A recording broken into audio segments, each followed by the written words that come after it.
Hi, I'm Ann Myrick, and today I'm going to show you how to organize an office. The important thing, I'm a big container person. I think if everything has its spot, it's always easy to keep a room more organized. And so I would say whatever it is you like, if you like baskets, if you like interesting containers, let everything have its place.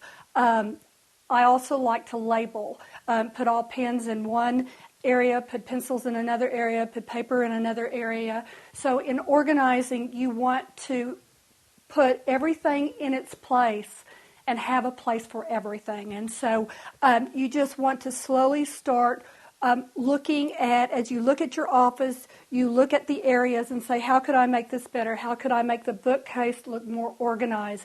Are there too many, do I have too many books?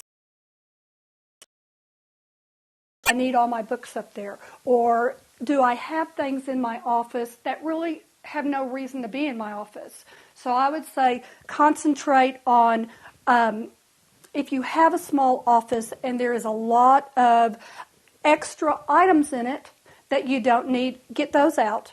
And then try to decide what's in your office that you really need and what's in your office that can either go into another room, go to Goodwill, or go into the trash can. Because I think a lot of people keep things that they really don't need. Paperwork, things that are just really taking up space that you don't need.